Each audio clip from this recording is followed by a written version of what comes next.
Welcome to my channel भूगोल उद्यान पीठ। भूगोल उद्यान पीठ में तुम सबको स्वागतम। आज मैं चले आए पंपा मैम। आज एक क्लाइमेटोलॉजी का नया टॉपिक लेके चले आए, वो है एटमॉस्फेयर, क्लास 10 एटमॉस्फेयर चैप्टर का लेयर्स ऑफ एटमॉस्फेयर। मतलब वायुमंडल में जितना सारा लेयर या स्तर होता है सबका बारे में डिस्कस किया जाएगा और हम लोग जानेंगे कि लेयर ऑफ एटमॉस्फेयर में दो तरह का डिवीजन या प्रकार होता है। एक तापक्रम की विभिन्नता अनुसार प्रकार किया गया है, उसके बारे में आज डिस्कस किया जाएगा।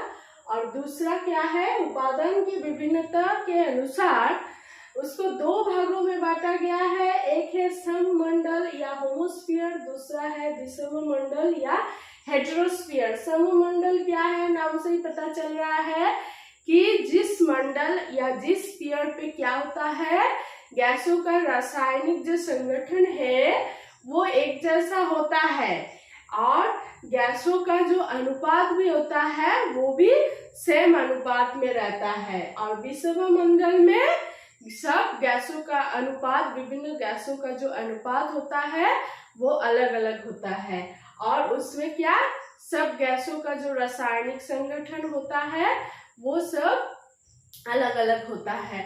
तो इसके बारे में मेरा नेक्स्ट एक वीडियो होगा, उसमें डिस्कस किया जाएगा डिटेल्स में। आज इसके बारे में देख लेते हैं कि तापक्रम के विभिन्नता अनुसार, इसको बोलते हैं वर्टिकल डिस्ट्रीब्यूशन ऑफ टेम्परेचर। मतलब पृथ्वी के ऊपर कितना लेयर्स है और किस किस लेयर में उष्णता का क्या क्या परिवर्तन हो रहा है, आज उसके बारे में जानेंगे। पहले जान लेते हैं, अच्छा, पृथ्वी का जो स्ट्रक्चर या शेप होता है वो जियोइड या संतरा की तरह होता है।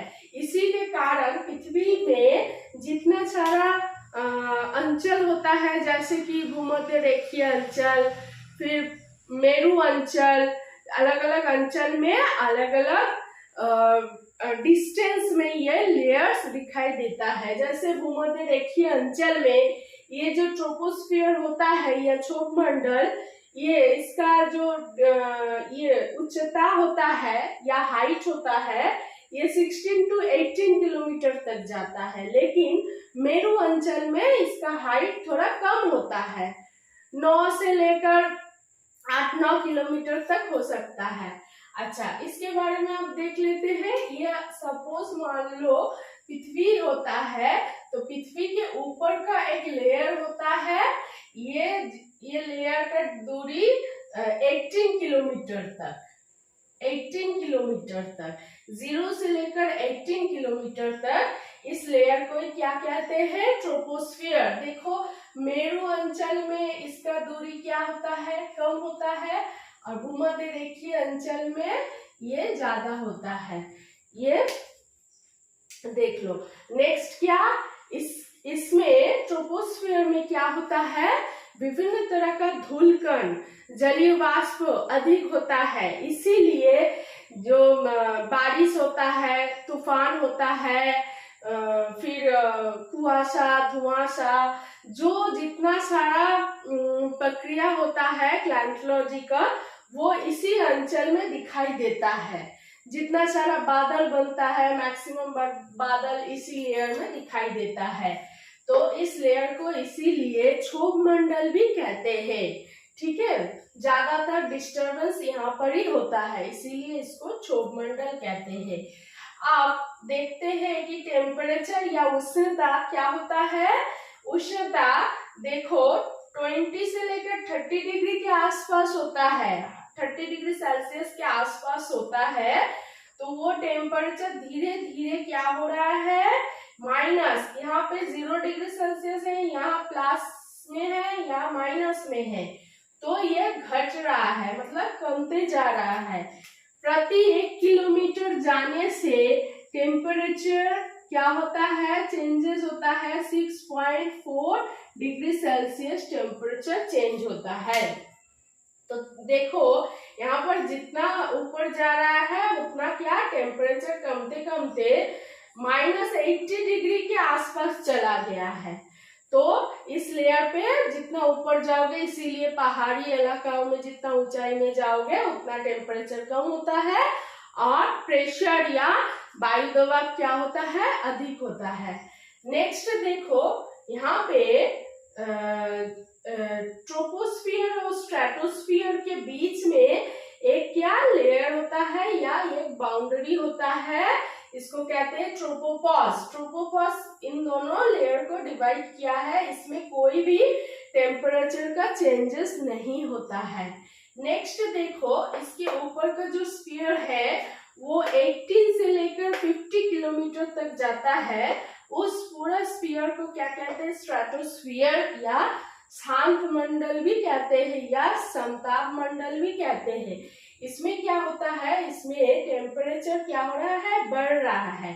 टेम्परेचर बढ़ते बढ़ते 4 to 5 डिग्री सेल्सियस तक चला जाता है।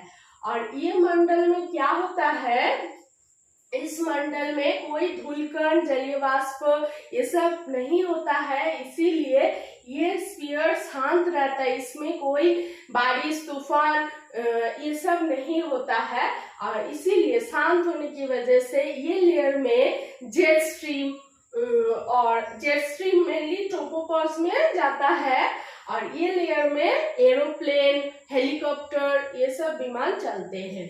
और ये जो देख रहे हो 20 किलोमीटर से लेकर 30 किलोमीटर, यह क्या होता है, ये अंचल क्या ओजोनोस्फीयर कहते हैं, ओजोनोस्फीयर O3, क्योंकि यहाँ पे ओजोन का जो घनत्व होता है अधिक होता है।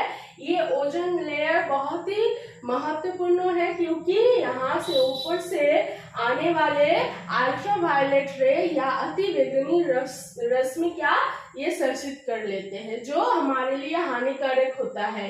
ये पृथ्वी के भूपृष्ठ के ऊपर आने नहीं देता, इसीलिए O3 या ओजोन लेयर बहुत बहुत इम्पोर्टेंट है। नेक्स्ट क्या देखते हैं, ये स्ट्रेटोस्फीयर और मेसोस्फीयर के बीच में जो लेयर होता है उस लेयर को कहते हैं स्ट्रेटोपॉज। यहाँ भी कोई टेम्परेचर चेंजेस नहीं होता है इसमें। नेक्स्ट देखो फिर ऊपर में जाने से क्या हो रहा है, फिर टेम्परेचर घट रहा है या कमते जा रहा है, कम होते जा रहा है। ये होते होते -90 से लेकर 93 डिग्री सेल्सियस तक होता है। इस स्फीयर में क्या होता है, अच्छा एक चीज क्या, स्ट्रेटोस्फीयर में एक बादल दिखाई देता है मेरू अंचल में, और स्नो होता है, स्नो या बर्फ की तरह दिखाई देता है, उससे बनता है, उसको कहते हैं mother of pearl cloud, mother of pearl cloud, याद रखोगे। नेक्स्ट मेसोस्फीयर में एक बादल होता है, उसको कहते हैं नॉक्टिल्यूसेंट क्लाउड। इस स्फीयर में क्या होता है, इस स्फीयर में टेम्परेचर घट रहा है, इसीलिए ठंडा होता है, बहुत ठंडा होता है, इसीलिए ऊपर से आने वाला जो उल्का होता है, उल्का पिंड जलता हुआ आता है, इस स्फीयर में आने से क्या होता है, वो ठंडा हो जाता है, ठंडा होकर यहाँ पे गिरता है, ठीक है, इस स्फीयर में, मेसोस्फीयर में। नेक्स्ट चले जाते हैं मेसोस्फीयर और थर्मोस्फीयर के बीच में जो बाउंड्री है उसको कहते हैं मेसोपॉज। नेक्स्ट देखते हैं, यहाँ पे टेम्परेचर फिर अधिक होते जा रहा है, अधिक। और ये जो स्फीयर है ये बहुत ही लंबा है, इसका ऊंचाई बहुत ही लंबा है, इसीलिए ये ब्रेक करके दिखाया गया क्योंकि उतना ऊंचाई तो दिखा नहीं सकते इस छोटा जगह में, इसीलिए ब्रेक करके दिखाया गया है। 80 किलोमीटर से लेकर 500 किलोमीटर तक होता है। इस लेयर का नाम है थर्मोस्फीयर। थर्मोस्फीयर में और एक स्फीयर है जिसको कहते हैं आयनोस्फीयर, क्योंकि इस स्फीयर में क्या होता है, अल्ट्रा रे, गामा रे, बीटा रश्मि, अल्ट्रा रश्मि, गामा रश्मि ये सब शोषित होता है या रहते हैं। और इस लेयर पे आयनोस्फीयर, क्योंकि ये जो विभिन्न गैसें है, नाइट्रोजन, हाइड्रोजन, इसका जो अणु होता है ये तोड़ के ये आयन में बदल जाता है, इसीलिए इस स्फीयर को आयनोस्फीयर भी कहते हैं। और इस स्फीयर में क्या होता है, रेडियो जो चलता है, रेडियो का जो तरंग होता है इसी स्फीयर से वापस भूपृष्ठ में आता है, क्योंकि इस स्फीयर से ऊपर नहीं जा सकता है। नेक्स्ट चले जाते हैं एक्सोस्फीयर।